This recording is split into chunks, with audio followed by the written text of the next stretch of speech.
Tama lang bilasan mo.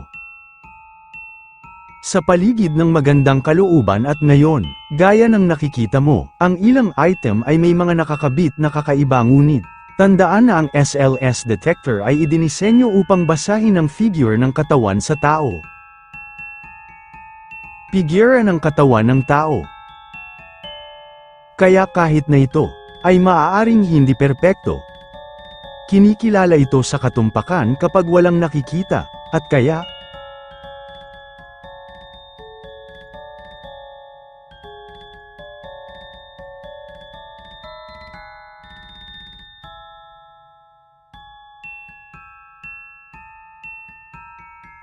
gusto ko mang manghula sa mga nakita ko sa mga bagay-bagay na mayroong hugis tao. Tulad ng sinabi ko, pagpapakita sa mga tao na may attachment sa mga bagay kung gusto o hindi. Kapag may benibente sa bakuran, kung nakita mo ito sa mga antique na tindahan o dinadala sa kanila. Kasi sino ang nakakaalam sa ginawa nila sa kanilang buhay, ay dapat alam mo. Ayan na.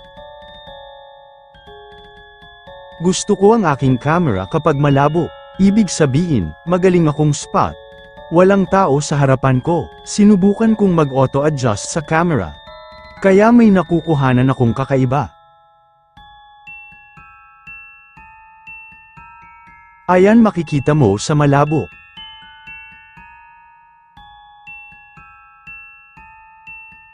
Tanungin ang sinumang paranormal na mananaliksik, at sasabihin nila sa'yo, sa sandaling ang iyong kagamitan ay nagsimulang lumabas sa kung ano ang karaniwang pinaplano. Ayan na, ayan o. Ito ay ginto doon. Ha ha ha, pero walang ginto. Lahat nakakainis, lahat merong kakaiba. Diyos ko naman. Ingat lang sa binibili mo sa mga tao. At ingatan mo ang sarili mo.